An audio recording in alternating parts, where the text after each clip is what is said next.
ఈరోజు మనం టేస్టీ సాంబార్ ఎలా చేసుకోవాలో చూద్దాము. ఇది చాలా ఈజీ, కానీ కొన్ని పనులు మీరు దీని ముందు చేయాల్సి ఉంటుంది.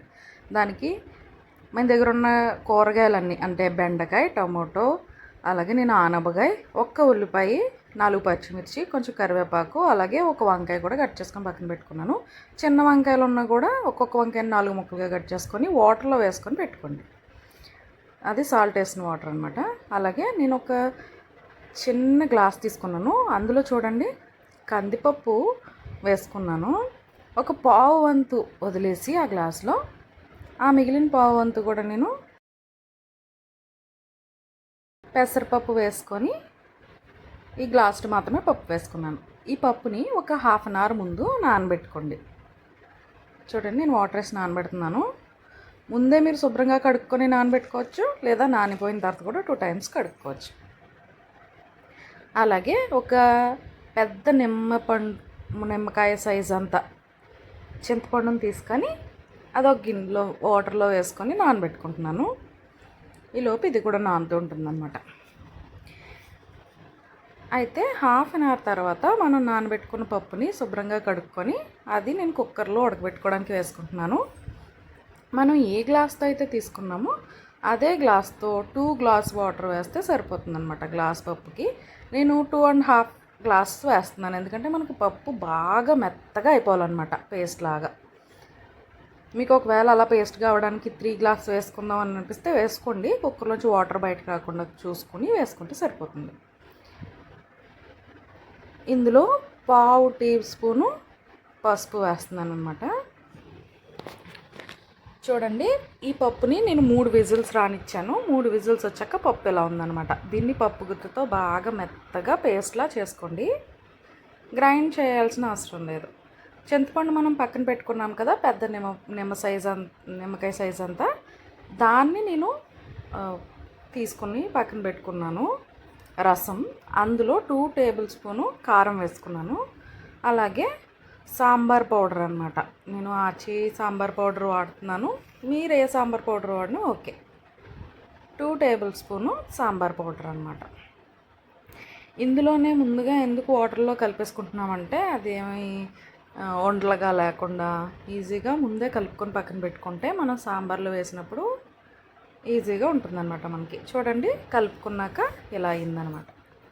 మొత్తం ఏమీ ఉండలుగా లేకుండా శుభ్రంగా కారాన్ని, సాంబార్ పౌడర్ని కలిపి పక్కన పెట్టుకున్నాను. ఇప్పుడు మనం సాంబార్ చేసుకోవాల్సిన బౌల్ని పెట్టుకోండి. మీరు ఎందులో అయితే సాంబార్ చేసుకుందాం అనుకుంటున్నారో అందులో ఒక 4 టేబుల్ స్పూన్ ఆయిల్ వేసుకొని ఇందులో కొన్ని ఆవాలు, అంటే ఒక పావు టీ స్పూన్ ఆవాలు, పావు టీ స్పూన్ జీలకర్ర కూడా వేసుకోండి. నేను అది స్కిప్ చేశాను ఇందులో. తర్వాత మనం కట్ చేసుకొని పక్కన పెట్టుకున్న ఉల్లిపాయని, అలాగే 4 పచ్చిమిర్చిని ఒకసారి ఫ్రై చేసుకుంటున్నాను. ఒక హాఫ్ మినిట్ చాలు, ఎందుకంటే ఆయిల్ బాగా వేడెక్కిపోయి ఉంది కదా. హాఫ్ మినిట్ జస్ట్ అలా ఫ్రై చేసుకొని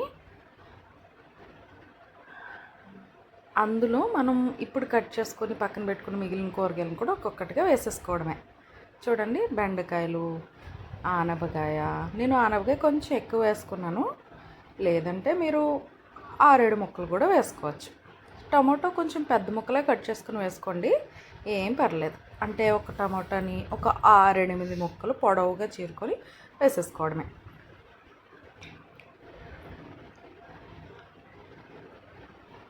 చూడండి, ఇవి ఫ్రై అవుతున్నాయి కదా ఆయిల్లో. మనం ఇంకా వాటర్ అస్సలు వేయలేదు.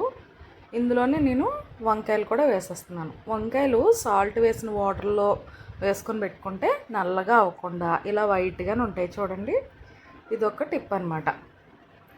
అవి కూడా వేసేసాక ఒక చిన్న గ్లాస్ వాటర్ వేసాను. అదే ఇందాక మనం పప్పు నానబెట్టుకున్నాం కదా, అంతే గ్లాస్తో వాటర్ వేసుకున్నాను అనమాట.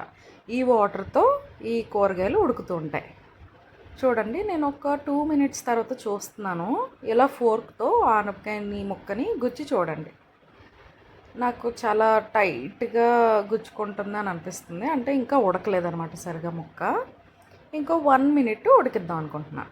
చూడండి, ఒక 1 మినిట్ ఉడికిచ్చేసాను. దాని తర్వాత గుచ్చి చూస్తే చాలా ఈజీగా దిగిపోతుంది అనమాట. సో ఆల్మోస్ట్ ఉడికిపోయింది.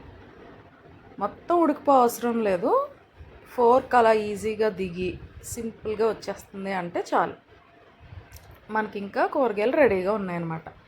ఇప్పుడు మనం పక్కన పెట్టుకున్నాం కదా సాంబార్ పౌడర్ అండ్ కారం కలిపిన వాటర్ అవి వేసుకోవాలి. చూడండి నేను మొత్తం వేసేసుకున్నాను. అలాగే ఇంకొకటి స్కిప్ అయిందండి, పప్పు మనం పక్కన పెట్టుకున్నాం కదా ఉడకపెట్టుకొని, అది వేసేసుకోవడమే. వేసుకొని ఆ వాటర్తో ఒక్కసారి పప్పుని బాగా కలుపుకొని నేను 1 లీటర్ వాటర్ వేసుకుంటున్నాను ఎక్స్ట్రాగా. అందులో చూడండి వాటర్ వేసాను. వాటర్ వేసాక ఇలా ఉంది. మనం వాటర్ కూడా వేసాక బాగా మరిగించుకోవాలండి దీన్ని. నేను 2 టీ స్పూన్ల సాల్ట్ వేసాను. అది సరిపోవచ్చు, కానీ మనం తర్వాత చూసి అడ్జస్ట్ చేసుకోవచ్చు, ఏం పర్లేదు. ఫస్ట్ తక్కువ వేసుకోవడం మంచిది. ఒక్కసారి కలుపుకొని మూత పెట్టేసుకొని మరిగిస్తున్నాను అనమాట. చూడండి ఎలా మరుగుతుందో. ఈ టైంలో చాలా మంచిగా స్మెల్ వస్తుందన్నమాట సాంబార్ మొత్తం. కానీ మనం ఇంకో చేయాల్సిన పని ఉంది, అదే మనం తాలింపు కూడా పెట్టుకోవాలన్నమాట. ఇలా మరగనివ్వండి ఒక 5-6 నిమిషాలు, అలా ఒక 10 నిమిషాలు మ్యాక్సిమం అలా మరుగుతుంటే మీకు అర్థమవుతుంది. అయితే మనం ఈలోపు తాలింపు కోసం ఆవాలు, జీలకర్ర, ధనియాలు, అలాగే కొంచెం కరివేపాకు, అదేవిధంగా మనం ఎండుమిర్చి 4 ఎండుమిర్చి తీసుకోండి. అవన్నీ బాగా ఫ్రై చేసి ఇలా ఈ సాంబార్లో వేసేయడమే. చూడండి తాలింపు పెట్టేసుకున్నాం. సాంబార్ కూడా అంతే, ఇంకా రెడీ అయిపోయింది. మీరు ఇడ్లీలోకైనా, ఉప్మాలోకైనా, రైస్లోకైనా మంచిగా వేసుకొని తినొచ్చు అనమాట. చాలా టేస్టీగా ఉంటుంది. ఇలా ఒక్కసారి ట్రై చేయండి. మీరు ఎంత సాంబార్ పెట్టినా ఈజీగా ఇంట్లో కంప్లీట్ అయిపోతుంది అనమాట. నెక్స్ట్ వీడియోస్ కోసం సబ్స్క్రైబ్ చేసుకోండి.